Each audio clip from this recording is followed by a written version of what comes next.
Hey everyone, welcome back to the channel. I'm Colton, and in today's video, I'm going to talk about the steps to transitioning from one creative space to another, hopefully and ideally successfully.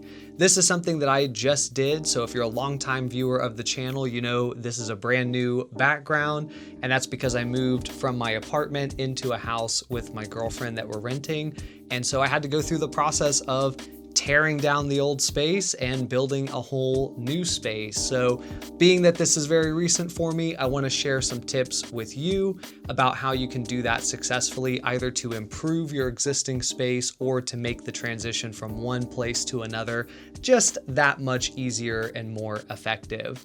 Now, before we get into it, if you're watching this and you're not subscribed, please do consider subscribing. It helps out a ton, and literally it puts a smile on my face every time I see that I have a new person joining this community. Outside of that, if you enjoy the video, do give me a thumbs up. And if you have any questions at all about transitioning your creative space, drop them in the comments below and I'll be more than happy to answer any of your questions. Without further ado though, let's jump into the tips I have for you.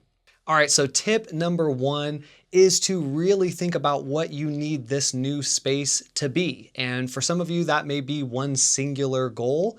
Or if you're like me, you might have multiple things that you need a space to be. And so you have that sort of hybrid component, which is a little bit more difficult to deal with, but all the more reason to establish what do I need to do in this space. So I'll give you the example of my own use case to maybe help spur some ideas on your end. But for me, one of the top ones would be a space that I can do YouTube content in to film these talking heads. Obviously, it has to look somewhat appealing. It has to be decent in terms of lighting, and there are setup considerations in regards to that. So that's one hand, but it can't also be just only a nice looking space. It also needs to be functional as well, because this is where I'll be working from home. This is where I'll do my still life photography. This is where I'll do my editing for the videos, the photos, all the workflow type stuff. So it has to be functional in that regard and not just a pretty space. And thirdly, it also needs to be a space that I can relax in, that I can read books or play video games, hang out with friends, watch content. And so the fact that I'll be in this space for 8 to 9 hours a day doing work from home, and then in the evenings, I'll be still in this space working on photography stuff or YouTube stuff or playing games with friends, means it has to be a space that is relaxing and feels good to be in. So it has to have some sort of style component to it as well. So YouTube content creation, photography work, editing, and also a space that I can relax in. Identifying what it needs to be will really help you as you start to go into the next step, which is to look at your existing space and identify what were the successes and what were the challenges of that space. So, on the success side, you want to replicate those successes. So what things worked well about your old space? Was it the configuration that you had that worked really efficiently?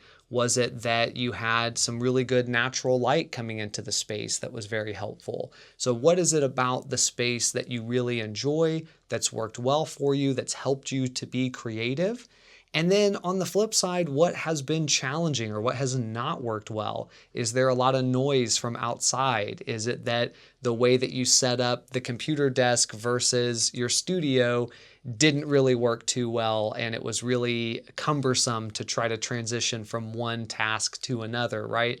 Some of these things we have control over directly, where we can make, immediate changes.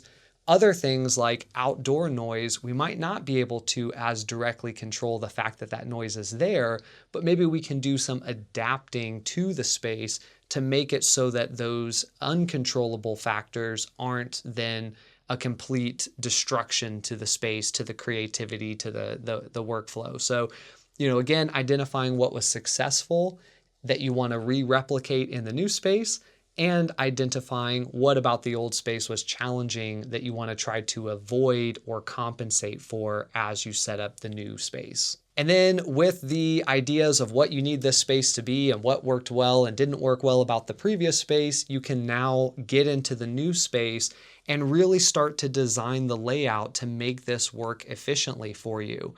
I find, and at least what I did in this process was to pick out my anchor pieces and start to figure out where those would go first. And so for me, the computer desk, the comfy chair, and then also the desk that I use for the still life photography backdrops were really the three biggest pieces. And so I got into this space and started to look around and say, where would the computer desk go? And based on that, where might the chair go? And once you have those anchor pieces laid out and you feel good about where they're laid out, then I think it's much easier to then fill in the shelves or the other components that you might have in your room and make it feel like it fits, and it's a little easier to establish where everything will go. And then with the general layout in place and maybe some furniture actually in the room, then I think the last step for me was really to do some significant testing. And I think this is something that a lot of people maybe skip.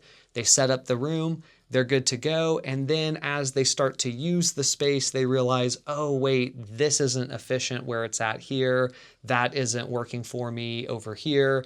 And then they have to redo everything. And if you've already hung everything up on the walls, that could be a huge pain and cost you a lot of time in getting set up. So for me, it was setting up the camera, setting up the computer, starting to use that computer, start recording myself in various different angles and see which ones were going to be the ones I wanted to go with, and really test out the space, make sure it works before you really commit to where everything is laid out, before you start hanging everything up on the walls. And so testing, I think, is that final component.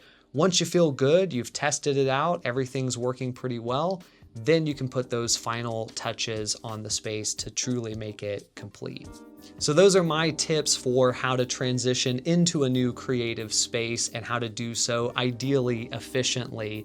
If you have questions or comments, drop them in the comments section. And also, if you're someone who has done this process before in the past and you have some tips you want to share, drop them in the comments section as well. I think it's helpful for anyone who watches this video. They'll hear my opinions and they'll hear other people's opinions, other people's tips, and we can all spread the knowledge. But outside of that, if you enjoyed the video, do give me a thumbs up. And if you want to see more content like this, hit the subscribe button, ring the bell, and that'll keep you in the know for when the next video drops. But for now, I'm Colton. I'll see you in the next one.